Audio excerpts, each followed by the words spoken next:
Hello. I could eat about 1.5 million of these. Well, nobody's perfect. Welcome to the It's a Drama podcast. Daddy, I love him. My mother thanks you. If you can't say something nice. All right, Mr. DeMille, I'm ready for my close-up. Hello and welcome to the It's a Drama podcast. I am Liz and today we have got a special guest on with us. No, not with us, with me. Because Sunny's not here, so I am on with... I'm Brian. And so is my wife. And Liz is my wife. So we've decided to do a podcast together. Brian's my husband. He's usually the sound man for me and Sunny. But we had a special request from a listener who said, could you please tell us what it was like to emigrate to New Zealand, because they're thinking of doing the same. She's from Texas and she wants to emigrate to New Zealand, which although we emigrated from the UK, it might give you an idea. But Sunny obviously couldn't do this podcast because he was just a little whippersnapper and was only 5 years old. And he was 8. 8 years old. Yeah. And so welcome to the podcast, Brian. Well, thank you for having me here. It's better to be sitting in front of the microphone, having the chocolate skinny dipped almonds, and actually listening with a set of cans on. Yeah, you've been invited to the table. Let me just say that when me and Sunny do our podcast, we always have skinny dipped chocolate almonds and whatever tea we're drinking. So today we are drinking chai. Chai, yes, with... Because it's nearly Christmas and you can just, it just tastes... I've got this thing at the moment that I just love cinnamon and orange peel, and maybe it's because it's Christmas. And we are also burning in our essential oil burner, orange and cinnamon. So just to set the scene, and we've got a little fluffy blanket over the table, because Brian said that if we don't put that fluffy blanket on, it makes the noise sound a bit hard, doesn't it, Brian? Acoustics are a bit echoey. Yeah. So we're going to talk about emigrating to New Zealand, and we were just talking actually before, weren't we? And we just said we'll just have to keep it short. We're just going to talk about the key points, and then next time maybe we'll talk about what our first year was like. Yeah, so we're going to roll back the time to 2009. Is that what it was? 10 years, just over 10 years ago, isn't it? Yeah. Well, it's Scary, nearly 11 it? years ago, actually, because it was February 2009 that you were in New Zealand, or February? January, yeah. Yeah, it was just after New Year, wasn't it? You left. Yeah. That's right, and left me and Sunny, and you took Tess, and you went to see your sister with your mum. Yeah, the story was we had our papers in to emigrate to Canada. So we lived in the UK and we'd always had itchy feet. Won't go into why we were leaving and all the rest of it, but because that's a different thing. But we had our immigration papers in for Canada, and they'd been in for about a year, had they? It was 18 months that it was an 18-month waiting list, and you had to show like an expression of interest. That's right. But you had to go in as an entrepreneur, so basically you had to sell your house. Yeah. And invest into the country. That's and right. They held it in bonds, etc., for 5 years or something. Yeah. So there we are, living in England with our immigration papers in for Canada, and we were like always listening to the Canadian radio and looking at house prices in Canada, weren't we? Do you remember when we were decorating the kitchen and we were like listening to the local Canadian radio and we're like, oh, that'll be us. But we sort of never had our hearts in Canada. We went over there when we were younger and stuff to work, but I think it was just, I don't want to say it was like second best, but... No, it just we went there for a trip with the kids, and it just didn't tick some of the boxes. I think back then we were a little bit paranoid about the kids' safety, and we wanted to go camping, and every sort of place we went to was bear and cougar country, and it was just like, looking back, that was a bit silly, wasn't it? Yeah, but you look at those things, you hear all those stories of like, you can't camp unless you've got your food up in a tree. And anyway, come on. Anyway, we're digressing. Yes. So we had our papers in for Canada, and then my sister emigrated to New Zealand with her family, and my mum offered to pay for us to go out. She wanted to go out and see my sister in New Zealand, and said, will you come with me? And I'm like, oh no, I can't afford it. And she said, well, what if I pay for you? So she paid for me and Tessa, who was then 3, to go out on holiday to New Zealand to see my sister and her family. So we went out, me and my mum, and absolutely just fell in love with New Zealand. And it's just... Well, literally, you phoned me from New Zealand and just said, hey, listen, you've got to come out. We've got to live here. And I said, why? And you said, well, you won't know until you come. And you just said, listen, look about putting a house on the market and stopping the business, this, that and the other. What did you think when I said that? Well, as a child, I always wanted to go to New Zealand because I grew up in like late 60s, 70s, before the common market and the European Union was really set in, and all the products that we used to get, our winter basket or bread basket was New Zealand. Was it the years of the war, or? Oh, no, it felt like the war. Bloody hell, how far are you going back there, Brian? I took it 1963, 64, when I was 63 when I was born, but I would have remembered seeing all the New Zealand products, going shopping with my mum in the late 60s, early 70s. Okay, so but fast forward then. Yes, there you are, sitting there, and your wife's buggered off to Canada, to New Zealand with your daughter for a nice little jolly holiday, and then you're there working at home, looking after our son, and I come phone you for God knows what time it must have been, because of time difference, and said, I want to move to New Zealand. So just never mind about the basket and the the war. What did you think? Considering you'd never been to New Zealand before, your wife saying, sell the house, I want to move out here. Well, like what I've always done with you, Liz, I've always trusted your word. And I thought, well, if you like it, then I'll like it. Because we've been so many places together that we know what we like and we don't like. Then what have I got to lose?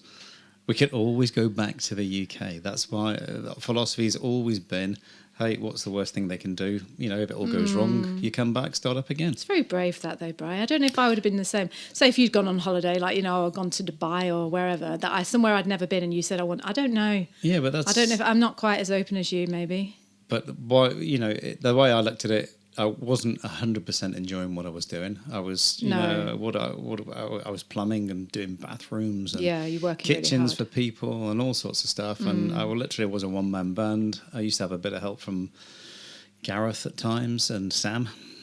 But, it was, if you had a bad back, you had to go to work and that type of thing. But anyway... That's why you better not tell Sonny you've been talking about your bad back.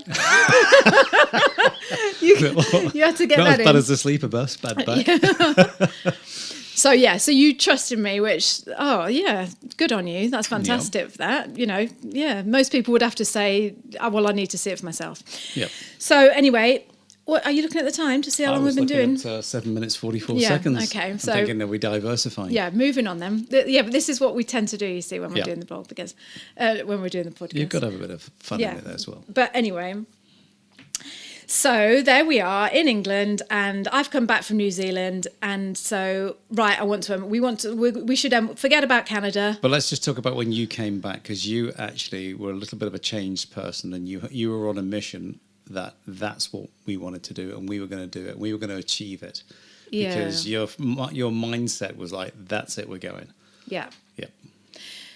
The thing is, when I get something in my mind, I want to do it, I will do it. So it was like, like you say, it was. But thank God you were on board and you were behind us and saying, "Yep, all right." So we start off. We looked at two ways to come here. One was coming over as an entrepreneur.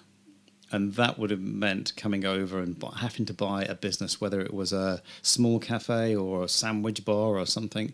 So catering is our background, isn't it? So. Yeah, I grew up in a hotel, and we've worked around the world. The Blitz. Yeah, there's no electricity back then. A bit like, have you ever seen Downton Abbey? Selling little bars of soap to the little lad who came in from the corner. No, so we've got a catering background, so we said we could either go over, and our options were we could either go over, go in the cafe, buy a little cafe, or come over as a skilled migrant. And dun, what do you do for a living? Well, obviously, at the time I was a Corgi registered plumber. That's right, and that is on the skilled shortage. Yeah, the long-term skilled shortage list. Okay. Is a plumber, even a hairdresser or a chef or anything like that's on our skilled shortage list. So, if you're thinking of coming over and you've got a skill, even if you've got a degree, it's on the long-term skill. Yeah, well, the degree list. gets you more points. So it works on a point system, doesn't it? Yes. Actually, can we just quickly rewind? I know you're putting me under pressure here, Bri, because you keep glancing over at the clock, and I would want you to stop doing that and just try and relax. Yep. And stop looking at the clock and don't look at me in the mirror. Brian, turn around. Okay, listen. Can we just quickly rewind and just, because I know that people are going to say, but what was it about New Zealand that you loved so much? Because so many people say that. But I'd never been. I'm talking about me. Oh, sorry, you. Okay. About when I went over and what was it that... Yes. Yeah. We can ask, in the next podcast, we can ask you what was it you liked about it. But compared to Canada, I love Canada. Absolutely, we both do, don't we? I absolutely love it. But Canada it sort of feels like, how can I say it? It sort of feels like not strict, but proper. This is going to sound really weird, right? So just bear with me. Canada, though. Well, we were in Vancouver. We were all over British Columbia. Yeah, I know, but we were living in a bubble in a ski resort in Whistler. No, when we went back for a holiday, we weren't. I know, yeah, but we went to Vancouver Island. And yes. No, but what I mean by is Canada feels like, when you go to America and America just feels proper. You're like, when you go to Asia and Asia just feels, oh my God, this is just crazy. And then you go to America and America feels proper. Yeah. Everything's proper over there, isn't it? Everything is done by the book and it's just, I don't know, everything, I don't know if I'm using the right word, but everything is just, I don't want to say strict. It's not strict. It's just, do you know what I mean? Established almost. Yeah. And just, they've got rules and, I'm not explaining this very well, but New Zealand felt loose. It felt like you had plenty of space. If I'm trying to use imagery, imagine that Britain feels like you've got like a little bit of a rope around your waist. Well, we said that about when we were in Europe last year, didn't we? It felt like if you wanted to try something in Europe, it's already been done. Yeah. And it's like, so say you're in the local village in France and you want to build something, you've got to go through the mairie and the town mayor and all this and everything like that. And you're not allowed to cut your grass at 12 o'clock. Yeah, and it's almost like, you can't build on that land. No. Because that's it's residential. It's not residential. It's just you can't build on it. Yeah. It's a bit like that in England, and it's a bit so that with coming to New Zealand, that's the like you say the openness. Yeah, it just felt like loose. That's the word I keep describing. It just felt like you could do stuff. I was with Tess. You went to the swimming pool. Maybe that's what it was. We went to the swimming pool. There was no. Don't take pictures, you've got to stand by her, you've got to do this. I mean, it's different now. 10 years on, it's a little bit different. It's moving, it's changing. It is changing. But it's that naivety of New Zealand. It's not that, and it's just those old-fashioned values of a bit like when it was in the war with me when I grew up. Yeah, well, you'll know about that because you're so old. That's it. Yeah, but it is though. I mean, it's the respect from the children that they have for the grown-ups. Yeah, almost. That was the other thing that I really, really loved as well, is where we were staying. We were over in Gisborne on the east coast of the North Island, and there was just a feeling of just like when you were out in public, the kids were just, they seemed to be free. They were running around with no shoes on and, they were just playing and there was no like, oh, careful, you might hurt your toe or, none of, oh, don't climb on that climbing frame because you might fall off and hurt yourself. There was none of that. It was just, it felt, and I hate saying this because this is what my mum always says and I don't want to, it felt, oh, do you know, Lizzie, it feels as like England did 50 years ago. That's what Mum always says. In the war. Yeah, and it did. It felt a little bit like being, almost getting a bit of your childhood back, almost getting a little bit of that feeling back of freedom. Yeah. And that's why I said to you, oh my God, we've got to move here because it was just lots of space on the roads, lots of space in the playgrounds, lots of space on the beach. The houses were all spacious, not jammed together. I mean, we lived in Bath, which was like little... the houses are tall and grand, but they're together, terraced aren't houses. they? You very rarely see terraced houses in New Zealand. You might see a few in Auckland or in the city centres, but that's about it, really, isn't it? Yeah. So anyway, going back to, that's why. So sorry to digress, but that's why. That was one of the reasons. Yeah, it was. So going back to the skilled migrant side of things about coming over and the long-term skills shortage list, you fill out your forms. for your expression of interest. Yeah. And then, you have to meet certain criteria to get a point system. So your age, if you're under 30 years old, you get so many points. And at the time, I think I was... You only just scraped in, didn't you? I only just scraped in. I think I was 40... I would have been 46 at the time. Yeah, and I think, is it once you're over 50, you can't... No, you lose 10 points. And it's amazing because you think, it's only 10 points. And you think you have to get, I think it was 40 points. And then you get an automatic pick out of the pool, which means that they will look at your expression of interest. Anything under that, then they might consider looking at it. But you need to be picked from the pool of people that are in the pool. And you get more points if you'll say you live outside Auckland, you get more points. You get an extra 10 points for living outside Auckland. Was it 10 or I think it was only a couple points? Oh, it might have only been, no, I think it is 10, Liz. Or was it? No, it was just a few. I think it was just a few. And you got points for your qualifications and stuff like that, didn't you? So there you are then. You've put your expression of interest in. We're deciding whether to sell the house and use our equity money to buy a business in New Zealand, which would just give us automatic residency, would it? No, it's not. It's a work to residency. So you it have to. You in. Yes, yeah, it does get you a residency, but with conditions that you have to employ local people. That's as right. In Kiwi, you can't employ your family and stuff like that. And it takes up to 5 years. Well, I'm sorry, but hang on a minute. I'm sorry, but how come people come over here then? Exactly that. Well, no. How come Chinese people come over? I don't mean to be but say... Well, there's the big Chinese influx. So how come people. Chinese people come and then... say, I'm just thinking of my local fruit and veg shop. They're owned by Chinese people. Yeah, and who do they employ? Yeah, all the Chinese family. No, what? They don't. There's the lady who was from India. Oh yeah. But she had a baby and she left. Oh, that's right. Yeah. But she was lovely and you were really friendly with her. So yeah, that's what I'm saying. They have to employ some local people. Yeah. Sorry, go on. Yeah. All right then. So we decided. Why did we decide not to go down that route? Was it because we didn't?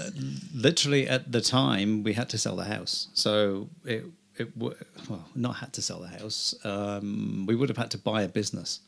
So we didn't have the money to buy the business unless we sold the house. Right. Yeah. And it was free, in theory, to come over as a skilled migrant. All I had to do was get a job, which wasn't easy in England to get a job. And not only that, you had to take the job wherever it was. And we were going to be living over on the East Coast, where the weather is a little bit warmer and everything else, because it is quite a temperate climate in the winter. We'd planned to go and live on the East Coast, hadn't we? So all I needed to do was get a job, but there wasn't really any jobs over there, but there was a job in New Plymouth. And if I got the job, it gave me the extra points to then have that automatic pick from the pool. And then that meant that... So how did you get the job? We went on Trade Me. Which is a bit like the equivalent to eBay, but like Craiglisty sort of thing, isn't it? I'm trying to think of something else. Yeah, that's the American one, I think. But you can buy and sell things, but you can. There's jobs on there. There's houses to rent. It's all things like that. So it's whatever it would be called. I'll put a link to that in the show notes. It's called Trade Me. Trade Me, it's a great marketplace. It's the only marketplace in New Zealand. If you come into New Zealand, then there is eBay, but there's eBay Australia, eBay.com, eBay UK, but there's no eBay in. So you went on Trade Me. Yep, looked for a job. Applied for 3 jobs, one in Wellington, one here in New Plymouth. The guy in New Plymouth had employed a few English people, and he said, hey, I was just what I was looking for, because I have an electrical and plumbing background. Yeah, let it be known, actually, that you are not just a plumber, Brian. No, I'm a heating engineer. Yeah, well... You are electrics, plumbing... And gas fitting. Yeah. So I was registered in the UK and a world traveller. And a world traveller, yes. And a father. Yes. Husband to a nutter who goes over to New Zealand and says... do catering as well. Oh, yeah, a caterer. You grew up in the war. Yeah. You didn't really grow up in the war, did you? No, that's just true. But going back to that, so I had to work. If I got the job and we'd been picked for it, and then they give you your residency. Obviously, you have to meet certain criteria. You have to be able to speak English. You have to be educated in England or have an education in English to be able to speak the language properly. read and write, and the health side of it. You've got to have X-rays, and that's really everything. Really look at your strict. health background. You have police checks. You've got to have all certified documents for your. Birth certificates. They can't just be your birth certificate. They have to be a certified copy, and certified copies of everything, passports. So I remember we went to that like private hospital, and we Yeah, all that's sat right, there and chest had all X-rays. those tests and X-rays and eye full medicals. examinations. Yep. So it's not easy getting. You're not into the allowed to museum. be a convict. Yep. Can't be a robber. No, you can't be a robber. And yeah, you've got to be fit and well. That was about it, really. But you have to pay for all those as well, and that was not cheap. I think at the time it was £700 each. Yeah. So, like I say, although it was the cheaper option, you still had to do that if you're going to work, entrepreneurial work to residency type thing. So there we are. So yeah, we in got, England. Yes. You've applied for the job. So we started in March. Hang on. I'm just trying to say how. Yeah, long but it took. no, Yeah. but you applied for the job. Yes. You started in March. Yes. You applied for the job. Yes. They said yes. Yep. After an interview. Do you remember you had to I have had to that do 2 interviews, and I had to have an interview with the plumbing board. The plumbing board had to see all my all my qualifications and courses that I'd passed, and this, that, and the other. Do you remember what the man in Wellington said to you? The man from the plumbing board? Do you remember what he said to you? No, you're going to tell me though. You know what he said. Go on. Remember when you did that little test? They gave you that test. You had it was a half an hour test on plumbing and a half an hour test on gas fitting That over must the have been phone. Scary. It was a bit nerve wracking. Yeah, I bet it was. Yeah. And you didn't have a book or anything, but do you remember what he said to you when you answered all he did was ask you questions and you answered them, didn't Yes. he? And what did he say when you finished the test? I can't remember. Yes, you do. I can't remember. He said, Brian, you're overthinking it. That's right. I was overthinking the questions. Yeah. He said, you just think basic answers. Yeah. And I was going, oh, yes, this, that, and the other, and giving him all the stuff. He said, no, you're going into it in too much detail. Yeah. See, Yeah. that's typical New Zealand, isn't it? Yes, it is, yeah, That's yeah. why I love it, because Yeah. it's like, it's just give us a basic answer and you'll be Well, all away you good. go, yeah. What is it they say? All goods. She'll be good. She'll be good. Or she'll be right. Yeah. Yeah. So you've got your job offer. Good job offer. You've been for your medical. Yes. All our family are well and fit and well. Yes, which we all are, which is good. And then once you've got all that, you have to have all your papers in chronological order and everything. Remember, we're putting them all in, each person, and if they were in the wrong order, as in when they looked at the next piece of paper, it was in the wrong order, they put it back in an envelope and sent it all back to you. I remember that. So it had to be in a set they send order it with back to us separating once? pieces of paper and all. No, we never got sent back, but it took us forever and a did day it. to do it all. So we sent that off, and then we were given an immigration officer in London.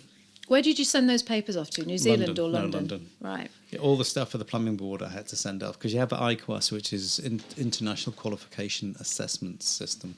So if they look at your city and guilds that you have from the UK, if you have any, and they are with that IQAS, then it says, yes, we'll accept you as the same qualification standard as what it would be here. So like a level 1 city and guilds would be the same as a level 1, same thing here. So we sent all that off, and they said, yes, they'd accept us, and we got accepted. When? It was around about, would have been about June. Right, so we start in March, Yep. April, May, June. 3 months. It didn't take long. That's really quick, isn't it? And then, so they gave us full residency, which we then said, right, they ask you, when do you want it starting? Because once you say yes, you've got 12 months to get into the country.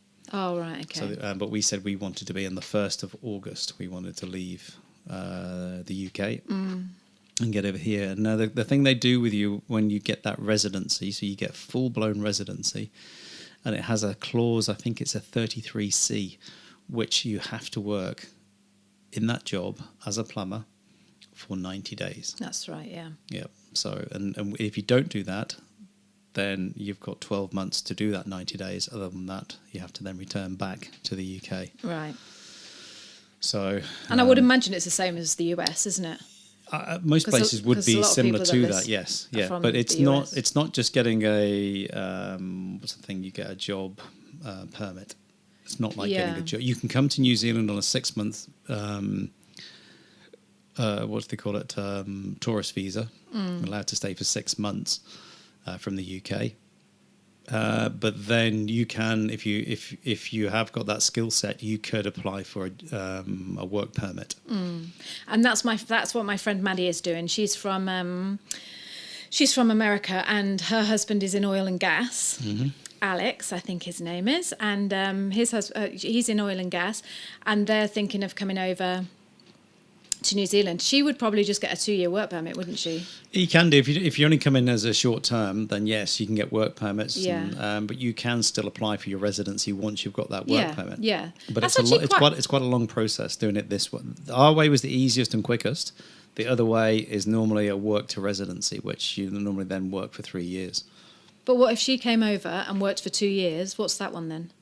That's just a work permit. So what happens when it runs out at the end? Then that's it. You're asked to leave unless you reapply for it. Oh, and then can you apply for residency? Say if you came over. Yeah, you can. 2 years and loved it. Yeah? Yep. Just apply for residency. Yep. Right, I'll quickly go through my questions then, because it's 25 minutes now. Well, we've got a few minutes left. That's fine. No, I know. Yep. Yeah. What did we do with our home? So with our home, we worked like crazy horses because it was never finished, because we were always renovating houses. I wish we just rented it. Brian, we made we made a mistake there, because the minute we left, that bloody housing market shot up. No, it was dropping like a stone because it was 2009, remember?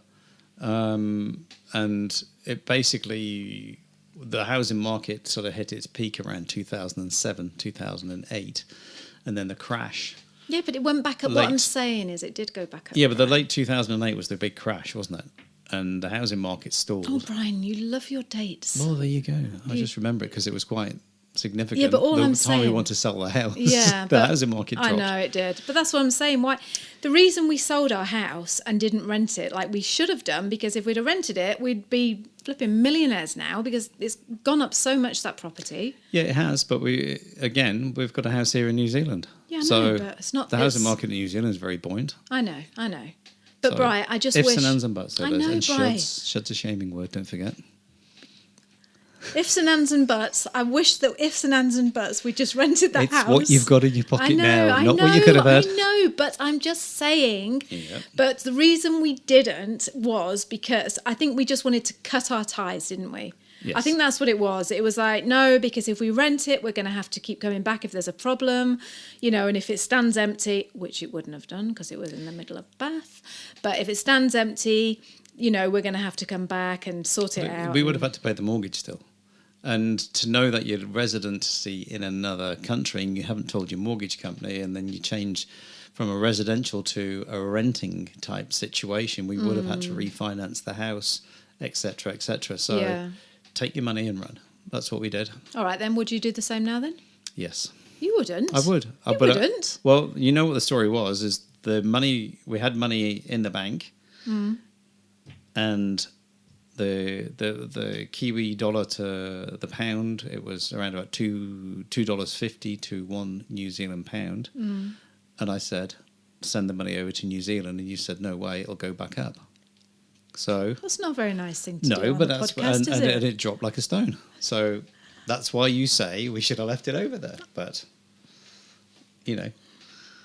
right. Yes, I did say leave it over there and it will go up, and it never did. It just kept dropping and dropping and dropping and dropping. In fact, the only time it's gone over 2 is when Britain just had their election. Brexit's just, and it's Boris finally gone to about 2.1, which is like, anyway, so that's a different story. No, but... So I think, but I'm glad we did what we did. Are you? Yes, because it made us work here, and it made us... keen to do something when we got here. We didn't just think, oh, hey, we've got some money that we can buy a house. And like a lot of people when they come to New Zealand, or back then, they felt like, oh, look at that. I've come over here with $200,000 or whatever it is. Yeah. I can buy a house and this, that, and the other. And it made us. We came over with 25,000 New Zealand dollars, which at the time was about 15,000 or 12,000 pounds, wasn't it? Yeah. And it just made us keen and look after our things, and we bought a real cheap banger of a car and everything like that. Yeah. So I think we lived differently, and it kept us keen. We didn't feel like we were above anybody or anything like that, you know. And I think that side of it made us work. And made us work out where we were. Yeah, exactly. No, I agree. I agree, actually. So, yeah, just to be clear, what we did was we sold our house.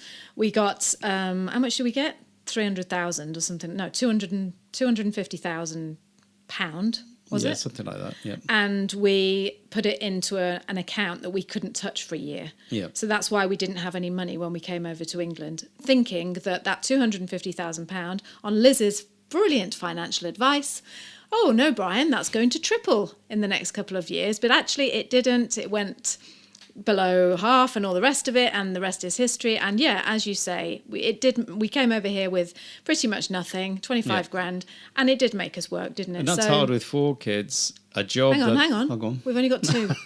Sorry, I mean 4 of us, not 4 kids. I didn't tell you about those other 2 that I snuck in. Last time I looked, we only had 2 anyway. Yeah. Feels like 4. So yeah, and quickly then, we didn't bring the car over. This No. is what Madison also asked. She said, "What did you do with your car?" Which is crazy because we had an old 1996 RAV4, and we said, no, we'll just sell it because there's we not didn't worth... actually sell it. We gave it to someone. No, we gave it to your brother, didn't we? We gave it to my mum, wasn't Your it? mum used it, but she gave it to Jamie. Okay, yeah. Yep. So we should have brought that over with us because that would go cracking over here. Perfect car for here. Yeah, and your VW van, and we also didn't bring that over. And we sold that. We sold them, like, we lost money on the cars and things like that. Yeah. Because, the VW van would have been worth about £5,000, but Yeah. we sold it for about 3 just to get rid of it. Yeah. So someone got a real good bargain. So if you're thinking of coming over and thinking, oh, I'll just sell everything and fresh start, just really think carefully about that, Bring everything you have got. Yeah. Be careful with your car, though. Yeah, be careful with your car. Because they do look at it, and because of the salt on the roads in Europe, in the winter, you get a lot of rust, and then they bring it over here, and it'll cost you $4,000 or $5,000 to get it under sealed. Yeah, but these people are coming from Texas. It's hot there. Oh, well, yeah, but it's left-hand drive, so you wouldn't... Oh, no, of course. Yeah, left-hand, right-hand drive. Oh, yeah. So if you're in America, you wouldn't bring your car, would you? No, you wouldn't, no. Actually, do you know what you should do? If you're in America and you come into New Zealand, bring a classic, American classic car. Yeah, a classic car or a Harley Davidson, because that doesn't really matter, does it? Because then, when you got to New Zealand, you could sell it. And the Kiwis go mad for those cars, don't they, Brian? Yeah, the old American classic cars, right back through the years, even the 50s, earlier ones, and 60s and 70s. Yeah, they love them here. Yeah. And they renovate them, they look like brand new. Yeah. So you would actually make good money on that. Yep. So yeah, we didn't bring the cars. We just brought all the stuff over in that. We sold the house. Yep. We brought all the stuff over in a container. Yep. And we're going to leave it there, aren't we? Because you're giving me the eye as if like, come on. No, we can keep going. It doesn't really matter. No, I think we'll leave it there, shall we? It depends how long you want the podcast to be, but we're 32 minutes into it. Yeah, let's leave it there. And we haven't really hit the main points that we wanted to hit. We I suppose have. we have, haven't we? We have, Yep. haven't we? Because we said about how you got over here. Yep. Stop overthinking it, Brian. Okay. You Take know a deep me. breath. You've said how we got over here. Yep. You said why we came. I've said why we came over here. Yep. About all the medicals, about all the things you have to do, all the paperwork you have to do. Yep. Selling your house and, bringing the money over or not. Yep. Depending on what you want to do.